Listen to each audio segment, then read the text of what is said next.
আপনি কোনো কিছুতে যদি জীবনে পিছিয়ে পড়েন তাহলে হতাশ হবেন না, কারণ জীবনের সামনে এগিয়ে যাওয়ার জন্য পিছিয়ে যাওয়ার প্রয়োজন আছে। বাঘ যখন সামনে লাফ দেয় তখন কিন্তু সে পিছিয়ে যেয়েই সামনে লাফ দেয়। আসসালামু আলাইকুম, হ্যালো ভিউয়ার্স, কেমন আছেন আপনারা? আশা করি আল্লাহ তাআলার অশেষ রহমতে ভালোই আছেন। আলহামদুলিল্লাহ, আমিও ভালো আছি। বরাবরের মতো চলে আসলাম আজ আপনাদের মাঝে নতুন দিনে নতুন আরেকটি ভিডিও নিয়ে। আমার ইউটিউব চ্যানেলের পক্ষ থেকে সকলকে জানাই আন্তরিক অভিনন্দন এবং মোবারকবাদ। চলুন তাহলে আজকের নতুন ভিডিওটি শুরু করা যাক। ভিউয়ার্স, আজকের ভিডিওটি শুরু করলাম এই যে আমি সকালবেলা উঠে আজকে রুমটা সব কিছু বাইরে বের করে একদম ক্লিন করে নেব, কারণ রুমের ভিতরে অনেক জিনিস সব থাকে, সেগুলো আমি এক এক করে বের করে নিচ্ছি। আপনারা দেখতেই পাচ্ছেন ঘরের ভিতরে চেয়ারগুলি সেগুলি বাইরে রেখে আসলাম। এখন আরও দেখি কি কি বাইরে বের করা যায়, যেহেতু ঘরের ভিতরে সব কিছু রাখা স্পেসটা খুবই ছোট হয়ে যায়, কাজ করতে সমস্যা হয়ে যায়। তাই আজকে একদম ফাঁকা করে ঘরটা তারপরে ক্লিন করব। এই দেখুন, একটা টুল ছিল সেটাও বের করে নিলাম, আর এখন এই যে বড় টেবিল সেটাও সরিয়ে নেব, নিয়ে আমি সুন্দরভাবে কাজগুলো সব গুছিয়ে নেবো। তা ভিউয়ার্স, আপনারা যারা আমার ভিডিও দেখার জন্য ক্লিক করে ভিডিওটা দেখা শুরু করেছেন, অবশ্যই আপনাদের কাছে সেই পুরাতন রিকোয়েস্ট, অবশ্যই লাইক দিয়ে ভিডিওটা কন্টিনিউ করবেন, কারণ আপনাদের একটি লাইক আমার কাছে কিন্তু মহা মূল্যবান। তাই অবশ্যই ভিউয়ার্স, আপনারা লাইক দিয়ে আমার ভিডিওটা কন্টিনিউ করবেন। আর আপনাদের মন্তব্য, যেটার অপেক্ষা আমি সারাদিন অপেক্ষা করে থাকি, সেটা হচ্ছে কমেন্ট। আপনারা অবশ্যই কমেন্ট করবেন। আর যদি আমার ভিডিওর কোনো অংশ ভালো লেগে থাকে তাহলে অবশ্যই বন্ধু হয়ে থাকতে পারেন, আর আপনাদের বন্ধু বান্ধবদের মাঝে শেয়ার করে আমাকে একটু সাপোর্ট দিতে পারেন। ভিউয়ার্স, এই দেখুন, আপনাদের সাথে কথা বলছিলাম আর কিন্তু খাটটা একদম ক্লিন করে নিলাম। এখন আমার যে একটা সেলাই মেশিন ছিল সেটা আমি কোথায় রাখি ঘরে, সেটা আজকে দেখিয়ে দিলাম। এটাও মানে এই কয়েকদিন কাজ করা হয় না, মাঝে কিছু কাজ করছিলাম, তারপর অনেক দিন এখানে রাখা হয়েছে, তাই সেই জন্য আমি এখন এই মেশিনটা, যেহেতু ধুলাবালি পড়তেই পারে, তাই এখন এটা একটু ক্লিন করে নেব। তাই ওই উপরে যে কাপড়টা দিয়ে ঢেকে রাখছিলাম সেটা এখান থেকে সরিয়ে নিয়ে সুন্দরভাবে আমি মেশিনটা ক্লিন করে নিলাম। এখন আমি পুনরায় আবার ঢেকে রাখবো, কারণ মেশিনটা সবসময় ঢেকে রাখতে হয়, তাহলে একটু পরিষ্কার থাকে। যদি ময়লা পড়ে তাই উপরেই পড়তে পারে। আমি এই দেখুন ডবল কাপড় দিয়ে তাই আমি ঢেকে রাখি, যেহেতু আমার উপরের কোনো মানে কাভার নাই, তাই আমি ওইটাই দিয়ে ঢেকে রাখি। তারপরে দেখুন ফ্রিজটা যেহেতু প্রতিদিন একটু মুছতেই হয়, আজকে যেহেতু মুছছি, খাটটা মুছলাম, টেবিলটা মুছলাম, আর মধ্যখানে ফ্রিজ আছে সেটাও একটু মুছে নিলাম। আর দেখুন সব কিছু আমি এখান থেকে বের করে নিয়েছি ঘর থেকে, আর কতটা জায়গা হয়ে গেছে।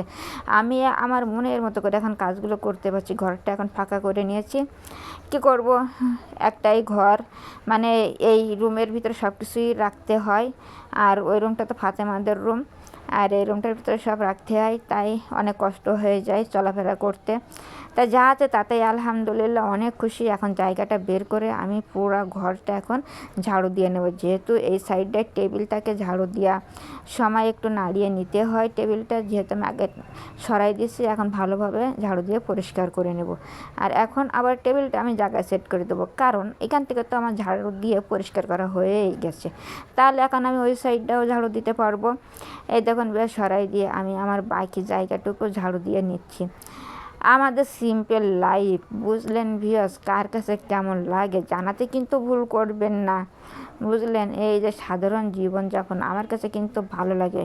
আমার কাছে বেশি লাক্সারিয়াস জীবন, সত্যি কথা বলতে বেশি লাক্সারিয়াস জীবন আমার কাছে কিন্তু ভালো লাগে না। আমার কাছে এরকম সাদামাটা জীবন, খুব কমে জীবন চলার পথে অল্প কিছু প্রয়োজন হয়, সেগুলোই যথেষ্ট। যেগুলো মাশাআল্লাহ আমাদের সব কিছুই আছে, আলহামদুলিল্লাহ আমি খুবই খুশি। আর এখন এই যে টেবিলটা সরিয়ে ঝাড়ু দেওয়ার হয়ে গেছে, এখন টেবিলটা শুধু একটু মুছে নিলে আমার হয়ে যাবে। আর টেবিলটা মুছলেই তো চলবে না, এখন টেবিলের সাথে যে চেয়ারগুলি থাকে সেগুলো তো সেট করে সেগুলো মুছতে হয়। দেখুন ভিউয়ার্স, আমি কিন্তু ধরে আনতে পারছি না 4টা চেয়ার। আপনারা কি করছেন কি বলেন তো ভিউয়ার্স, কেন আমার সাথে একটু হেল্প করে দিলে কি হয় আপনাদের। এই 4টে চেয়ার আমি পারি বের করতে, দেখুন তো কত আমার কষ্ট হয়ে যাচ্ছে, কত পরিশ্রম হয়ে যাচ্ছে। আপনারা তো এসে একটু ধরে বের করে দিলে তো আমার একটু ভালো লাগে, আমার কাজের একটু হেল্প হয়। আপনারা তো পারেন শুধু বসে বসে আমার কষ্টগুলো দেখতে, কেউ একটু হেল্প করতে আসেন না ভিউয়ার্স। সরি, আপনাদের সাথে একটু মজা করে নিলাম।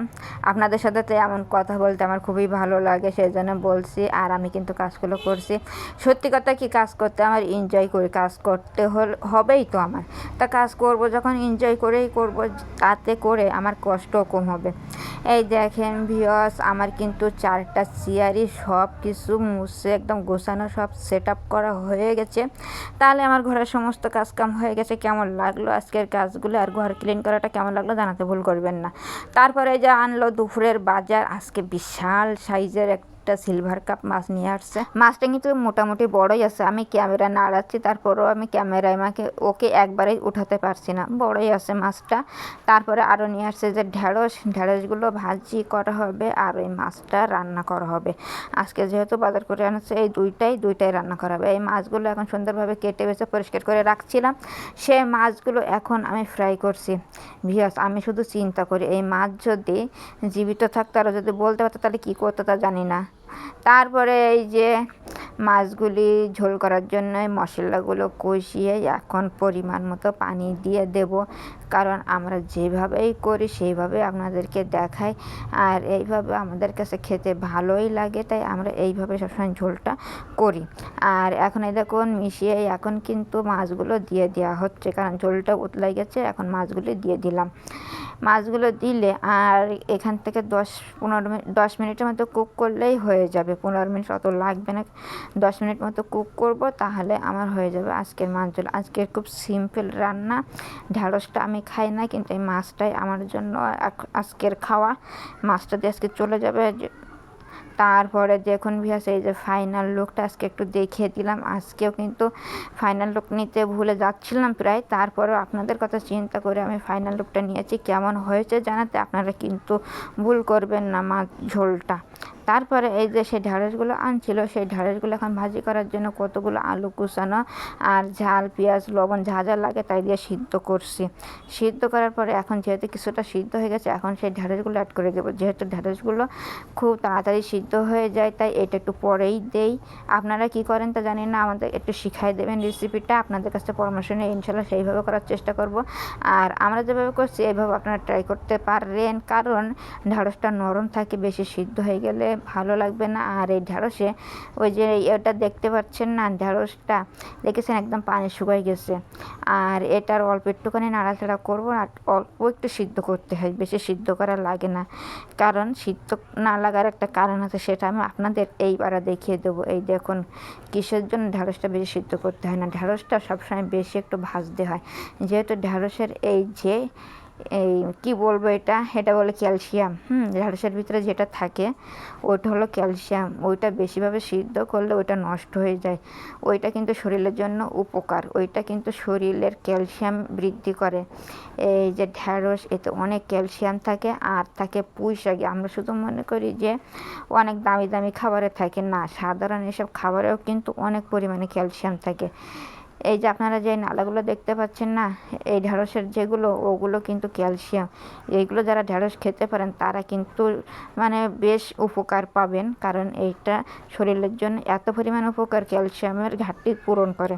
তা যাই হোক, ফাইনাল লুকটা দেখিয়ে দেয়। দেখুন ভাজতে ভাজতে কিন্তু একদম সব তেলটা শুকিয়ে গেছে, ঢ্যাঁড়সটা এখন একদম শুকনো শুকনো হয়ে গেছে, দেখতে কত ভালো লাগছে।